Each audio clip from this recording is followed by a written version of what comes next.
Estou aqui para mais uma videoaula e hoje a gente vai estudar um pouco sobre grandezas diretamente proporcionais e também grandezas inversamente proporcionais. Vamos começar pelas grandezas diretamente proporcionais. Primeiro de tudo, vamos ver aqui o que vem a ser uma grandeza. Uma grandeza é tudo que pode ser medido, ou seja, o tempo, comprimento, área, massa, velocidade, enfim, tudo que você consiga medir, ela pode ser considerada como uma grandeza qualquer, tá bom? Então, para entender o que é grandeza diretamente proporcionais, eu vou colocar aqui alguns exemplos. Primeiro deles, a tabela a seguir mostra uma relação entre o número de acertos em uma atividade e o total de pontos obtidos. Observe aí comigo. Na tabela eu tenho que um acerto ele vai valer 2 pontos. 2 acertos, 4 pontos. E 3 acertos, 6 pontos. Para mim entender que essa situação representa uma grandeza diretamente proporcional, eu vou observar o seguinte. Quando o número de acertos, que é uma das grandezas, ele dobra, eu estou dobrando ele, né? Multipliquei por 2. Você observa a outra grandeza. Observa a outra grandeza e vê o que aconteceu. O que aconteceu? Ela também dobrou. Um acerto era 2 pontos, eu dobrei o acerto, então eu dobrei o ponto. Então você observa que ela está aumentando. Mas só que não está aumentando de qualquer forma. Ela está aumentando de uma forma proporcional. Ou seja, da mesma medida que aumenta de um lado, aumenta do outro. Tá bom? E se eu triplicar, no caso aqui da terceira coluna, terceira linha, do 1 foi para 3, então foi multiplicado por 3, é isso? O que aconteceu lá do outro lado? Também foi multiplicado por 3. Observe, 1 foi multiplicado por 3, que dá 3. E o 2, que era o total de pontos, foi multiplicado por 3, que dá 6. Então você percebe que quando eu aumento uma grandeza, a outra grandeza também aumenta. Mas ela aumenta de forma proporcional. Aqui foi multiplicado por 2, o outro lado também. Um lado foi por 3 e o outro também. Então, se ela aumentar ou diminuir juntamente as duas ao mesmo tempo, proporcionalmente, nós vamos ter uma grandeza diretamente proporcional. E aí, nesse segundo exemplo eu tenho, observe as medidas indicadas nos quadrados a seguir. Está aqui o primeiro quadrado A, o lado dele é 10, logo a gente vai entender que cada lado dele vale 10. Não é isso? Porque é um quadrado. E o quadrado B, o lado dele é 30. Então você entende que todo lado vale 30, certo? Porque aqui eu vou fazer uma relação entre o lado e o seu perímetro. O perímetro que é a soma de todos os lados.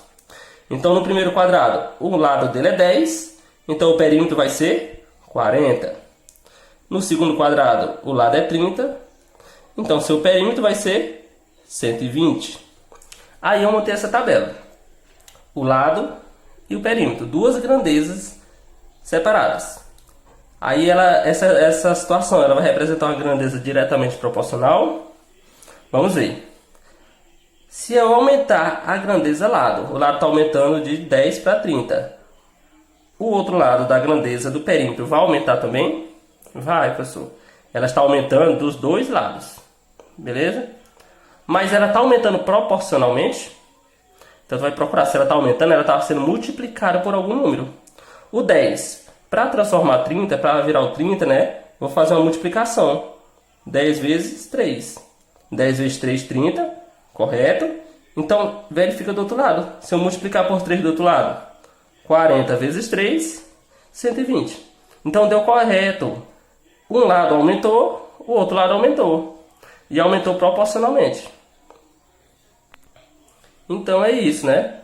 Quando aumenta uma grandeza, né? A outra grandeza aumenta junto de uma forma proporcional, nós vamos ter que essas grandezas são diretamente proporcional. Então vamos para o problema 1. Segundo pesquisas, no Brasil, o padrão tradicional para a criação de frangos em um aviário é de 8 frangos por metro quadrado. Então, quantos frangos podemos criar em um aviário que tem 120 metros quadrados de área? Bom, gente, então primeiro eu vou fazer aqui um raciocínio junto com vocês. Será que se eu aumentar a área, né, a área de criação de frango, eu estou aumentando ela, será que se eu aumentar, vai aumentar a quantidade de frango que eu crio? Sim. Então você percebe, ó, que se eu aumento uma grandeza, eu aumento a outra. Então ela é diretamente proporcional. Então o que nós temos do problema? Dizem que 8 frangos é o que pode se criar em 1 metro quadrado. Então a nossa área vai ser 1 e dá de criar em 1 metro, dá de criar 8 frangos. Aí ele pergunta, e se fosse 120 metros de área? Então ó, eu não vou colocar a área no lugar do frango. Vou colocar a área no lugar da área. 120 metros. Aí vai poder criar quantos frangos? Não sei. Então você faz uma regrinha de 3 para responder, ó. De 1 vai para 8, de 120 vai para x, né? Mas também você pode utilizar aquela regra de proporção, né? Fazer uma igualdade e multiplicar, ó, meio por extremos. É isso? Vamos aproveitar. Então, ó, 1 vezes x, 120 vezes 8, ó, então vai dar 120 vezes 8. Multiplica 120 por 8. 8 vezes 0 é 0. 8 vezes 2, 16. Vai 1. 8 vezes 1, 8. Mais 1, 9. Então, nosso x vai ser 960. Então, ó, nesses 120 metros de área, eu vou poder criar 960 frangos. 960 frangos nessa área dada. E também, tu pode perceber também pela lógica, né? Ó, do 1 para virar 120 foi multiplicado por 120. Então, o outro lado também bastava que eu multiplicasse por 120. Que foi realmente o que aconteceu. Então, às vezes você pode fazer direto, se for simples. E se não for, você utiliza essa regra de 3 ou então aquela regra de proporção chamada, que a gente já estudou também agora.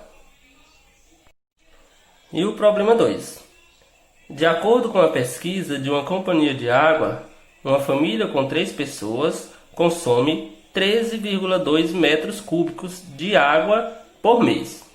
Considerando essa média, qual o consumo mensal de uma família com 9 pessoas?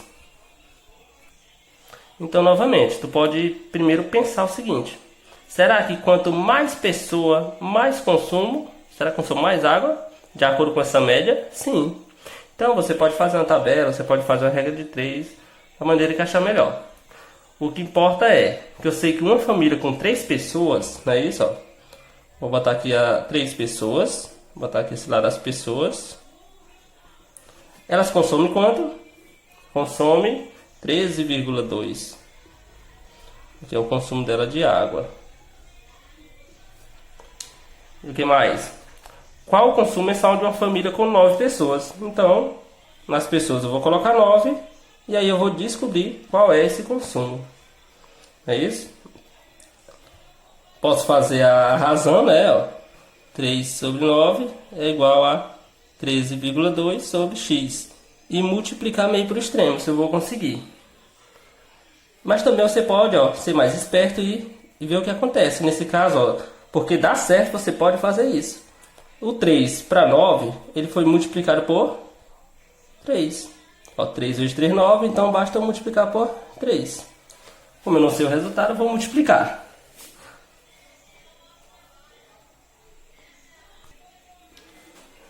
Então, fazendo aqui o nosso meio por extremo, eu vou ter 3 vezes x, 3x, que é igual a 13,2 vezes 9. Então, eu vou ter que fazer o cálculo. 13,2 vezes 9. Tabuadinha do 9. 9 vezes 2, 18. Vai 1. 9 vezes 3, 27. Com mais 1, 28. Vai 2. E 9 vezes 1, 9. Com mais 2, 11. Regra de número decimal. nessa conta eu tenho um número à direita da vírgula, então no resultado também eu vou ter que ter um número. Então, nosso 3x vai ser igual a 118,8. 118,8 é o consumo de água. E eu sei que quem está multiplicando com a letra sempre vai dividindo. Então, nosso x vai ser 118,8 dividido para 3. Então, eu vou ter aqui 118,8 dividido por 3. Fazendo a divisão, nós vamos chegar no resultado de 39,6. Tá bom? Só que a gente percebe aqui, ó, que foi mais trabalhoso fazer dessa forma. Se você puder entender o que aconteceu aqui, ó, das duas grandezas, é mais rápido. E às vezes também se der também para fazer isso. É isso, ó, porque a gente percebeu aqui que foi multiplicado por 3. Então bastava você também multiplicar por 3 a outra grandeza. E aí ficaria bem mais fácil, não é? Eu faria 13,2 vezes 3. 3 vezes 2, 6. 3 vezes 3, 9. E 3 vezes 1, 3. Regra da vírgula, um número depois da vírgula, um número depois da vírgula. Viu? Então daria certo. É mais prático.